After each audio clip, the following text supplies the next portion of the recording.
20 years ago, Dubai set out to become one of the most talked about towns in the world. Since then, this young city-state, one of 7 emirates in the UAE, has largely succeeded. It's become one of the fastest-growing tourist destinations on the planet. Synonymous with spectacular skyscrapers, gigantic shopping malls, and high-end hospitality. And also the occasional stories of tourists who fall foul of local customs. But scratch deeper and there's much more to this place. No longer the brash new kid on the block, Dubai is now an established hub and one of the world's few truly global cities. Oh yes. And although the impulse to impress is still here, there's now a more complex identity taking shape. And I'm here to see how that's changing the look and feel of Dubai, its people and its future.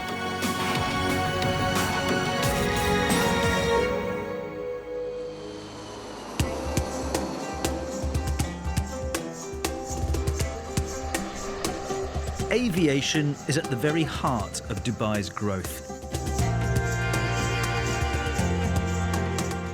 Geographically blessed between east and west, with the vast Indian subcontinent on its doorstep and an ambitious national carrier, it's reckoned that over 40% of the world's population live within 4 hours flying time of Dubai. 20 years ago, Dubai Airport was something of an aviation backwater. Today, they say they handle more international passengers than anywhere else in the world.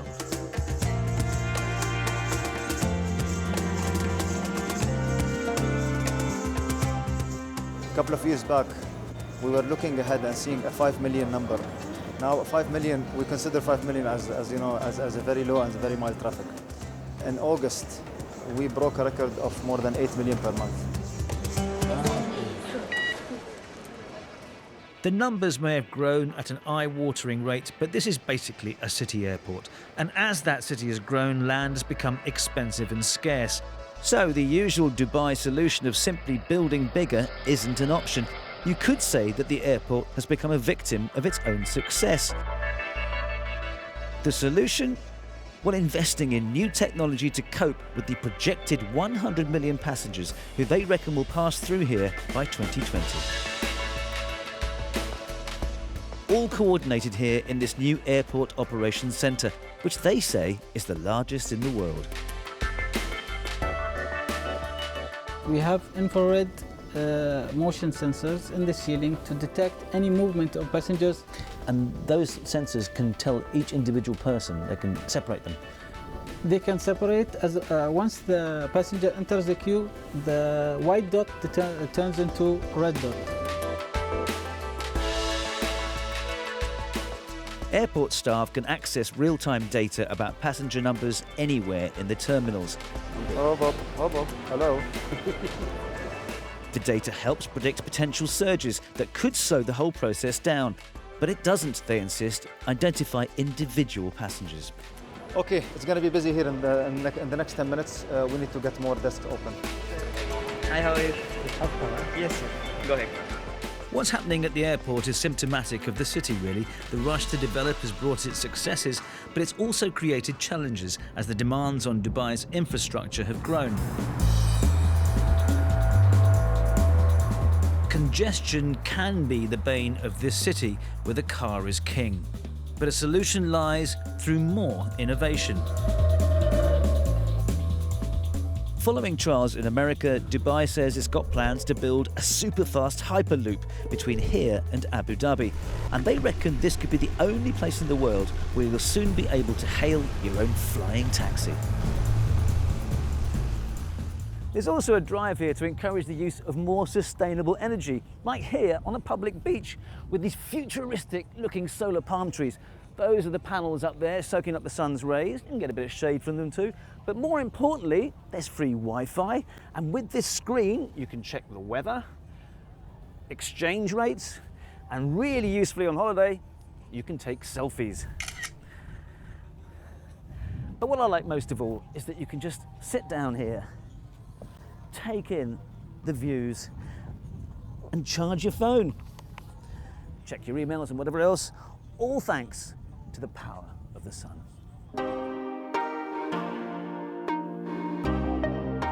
With the massive World Expo coming here in 2020, the language from developers has moved on from bigger is better to finding new ways to add value to their tall towers by making many of them attractions in their own right.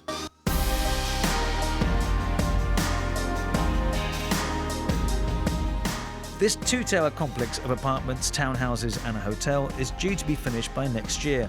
It's being built by the same group who came up with the iconic Burj Khalifa nearby, which just happens to be the world's tallest structure. It's pretty early in the morning and it's already very hot. I can imagine 22 people in these things going up and down all the time. Can't be easy. And the temperature gets hotter, the humidity gets worse as the day goes on.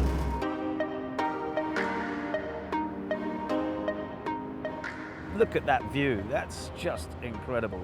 It is. Look at that.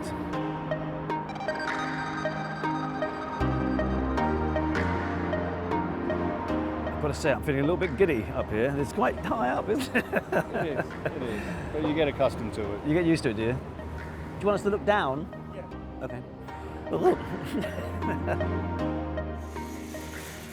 on floors 52 and 53 is the showpiece of this project.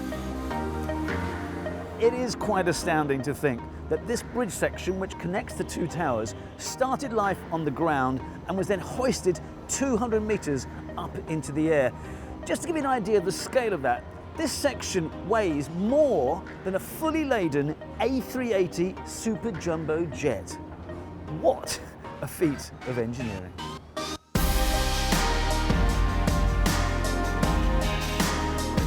And for the super adventurous, you'll eventually be able to get harnessed up and check out the views in the open air.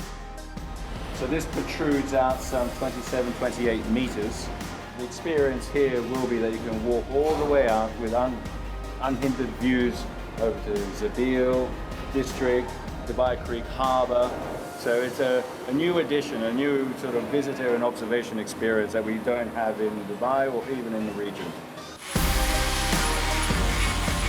4,000 people are working on this site on 12-hour shifts. Construction here is 24/7, and it's an internationally staffed project. But as ever, the Dubai construction industry relies heavily on migrant labour from South Asia, bussed in from living quarters outside the city.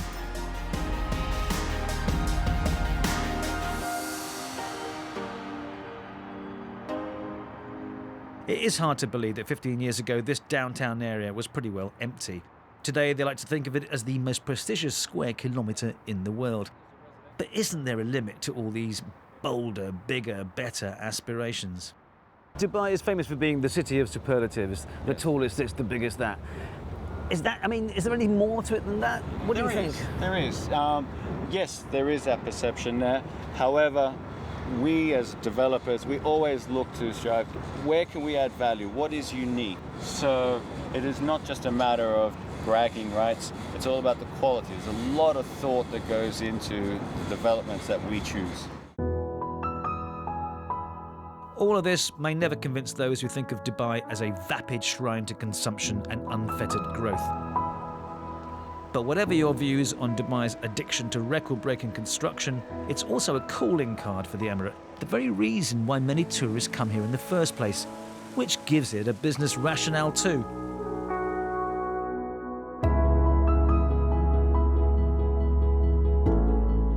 And if you think you've seen it all, well, think again, because the so-called city of superlatives is about to surpass itself with this massive project. And the centerpiece, this incredible, mind-boggling construction, which will become, yep, the tallest tower in the world.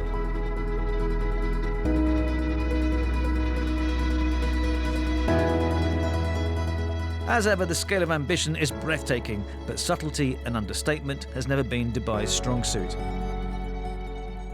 And for the ultimate proof of that, what about Atlantis Resort on the Palm Island, where if you can afford it, you'll get an on-call butler 24 hours a day and a luxurious room with a unique view. Hello. Welcome back to your suite. How are you? Nice to meet you. Dinesh, yes? Yes, my name is Dinesh. I'm your butler. You're the butler? Yes. Excellent. Please, show me around.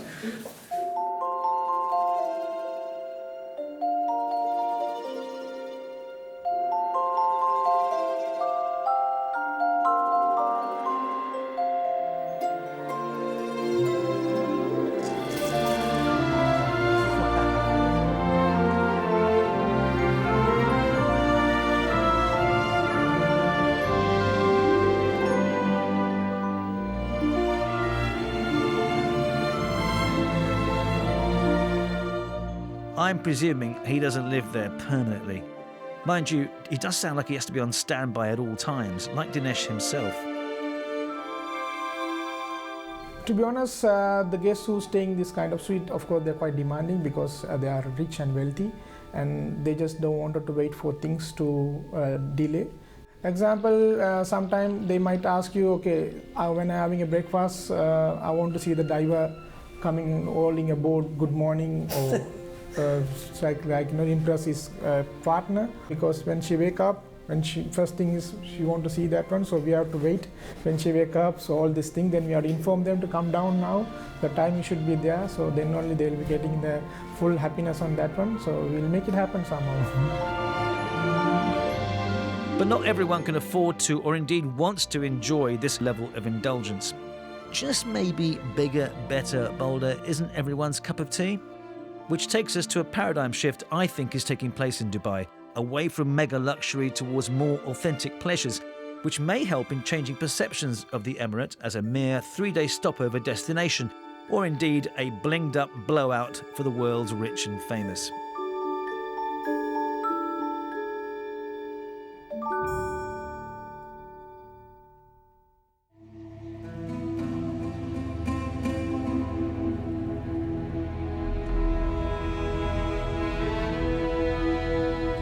This is the creek, the real heart of old Dubai, and gorgeous in this light. Now, this used to be a real trading hub for the city, and the kind of boats that you can see behind me, well, they will bring in spices and other goods from countries like India, Iran, and much, much further afield.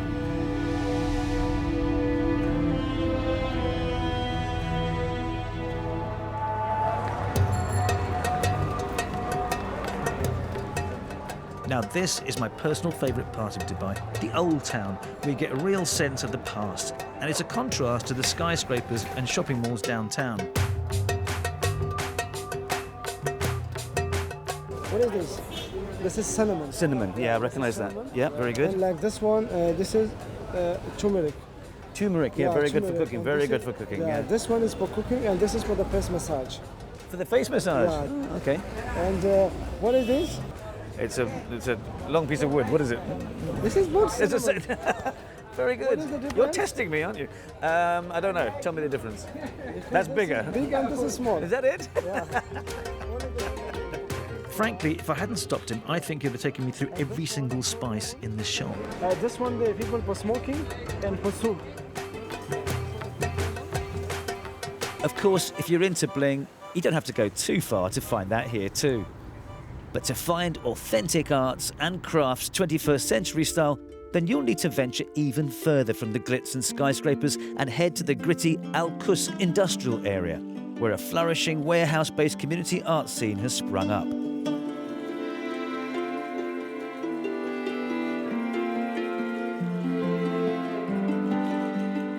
This is Cali Graffiti, a mix of traditional Arabic calligraphy and graffiti, and it's the signature style of a French-born artist of Tunisian origin who goes by the name of El Cid.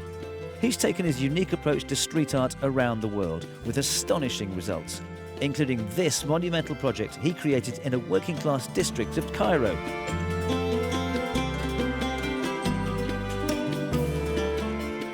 So what's he doing in Dubai? For me, Dubai is like it's a new city. You know, like I look at it, I try to have like a different view to it. A lot of people coming from outside, they're like, "Oh, this is fake. I don't understand. You as an artist, how could you be here?" And for me, there is this kind of growing like art scene, like this growing art community, and it's as an artist, it's always good to say like, I'm part of this, I'm part of making a change, I'm part of making this move. If I can just question you on that a little bit more, you know, it's also a place that's glamorous, it's wealthy, you know, you've got a lot of big expat population, you've got some very rich Emiratis here. Is that inspiring for you? We are here like in the middle of the industrial zone, you know, that has been turned into this culture and art community. You know, like when you cross the road, you have like a steel factory, you know what I mean? And this is the Dubai that I want to see. I'm not interested in this shiny thing, this is not for me, but some people, they want it. But I think at some point now, and there is a switch, Dubai now is trying to show like, oh yes, this is what we're doing.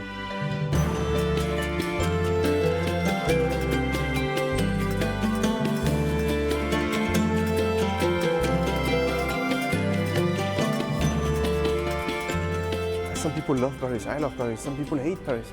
Some people love New York, some others hate New York, you know? You cannot compare it. For me, it's too naive. But what I look is like, yes, what has been done here, like in less than 30 years, is just crazy. And I think this is, people should just salute that.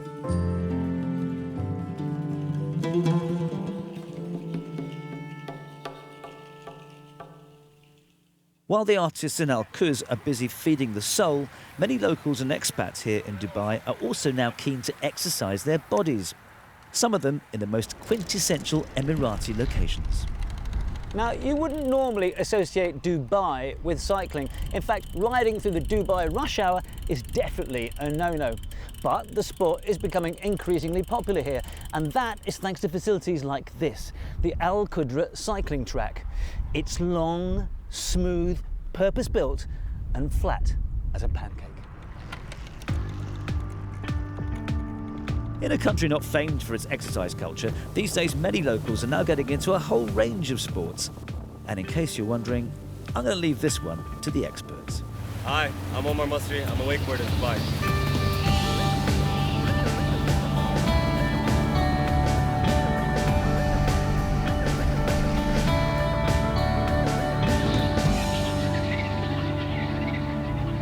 I'm all about board sports, so it's snowboarding, wakeboarding, surfing, kite surfing, all accessible in Dubai. You live in the desert, like the closest mountain is in Lebanon or Georgia or something, and then you have the best instructors, you learn how to snowboard over here, and then anytime you go into any mountain from the Alps to like Colorado, it's simple.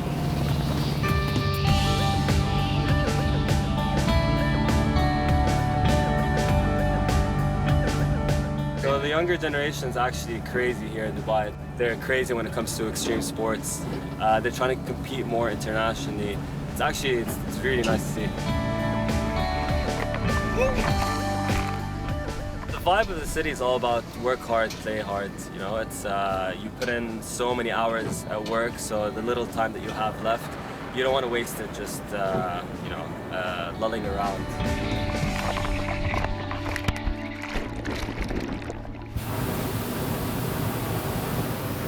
Keen to get another fix of the great outdoors, I'm now heading out to the desert early in the morning to experience something new that I'm told you can only see here in Dubai.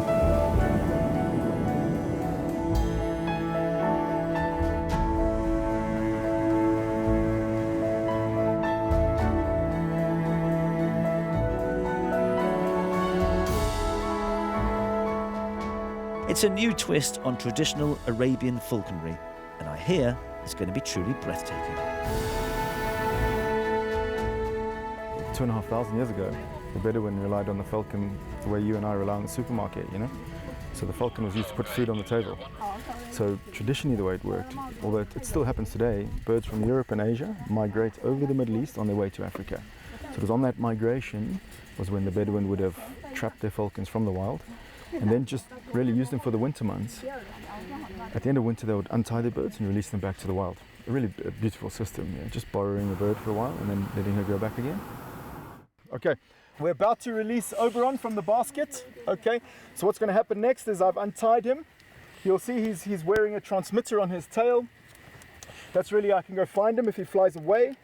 I'm now going to pop his hood off in a second. Okay, this device is called a hood, or burga in Arabic. Okay, and this hood is keeping him calm and relaxed. So it now comes off. Okay. Okay. Ready, guys? Ready? 5, 4, 3, 2, 1.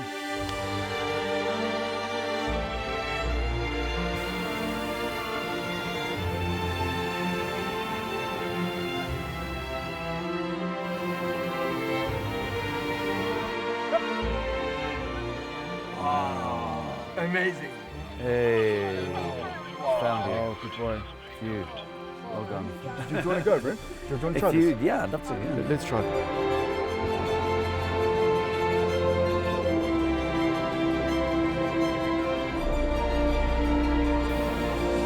Oh, yes.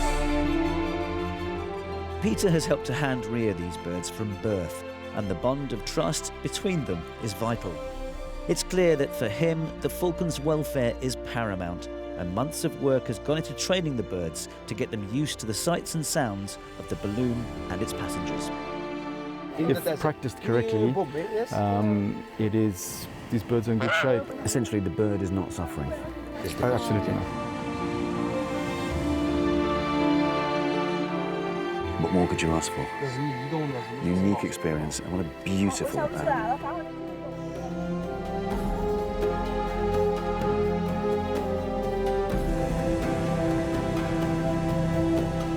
And that ride over Dubai's ancient landscape marks the end of my trip here, where I've seen the sharply contrasting old and new worlds of this city-state. Wow. I've witnessed again firsthand how the limitless desire to impress and amaze the world has not diminished, with Expo 2020 a big incentive for yet more development. Now, this is still a relatively young destination, almost an ongoing experiment that continues to grab headlines and polarise reaction in equal measure. But I sense Dubai is developing into a complex and intriguing mix of cultures and attitudes, of experiences old and new, and forging its own unique personality. That's not to say its reputation as a haven of luxury and excess is going to disappear anytime soon. Let's go.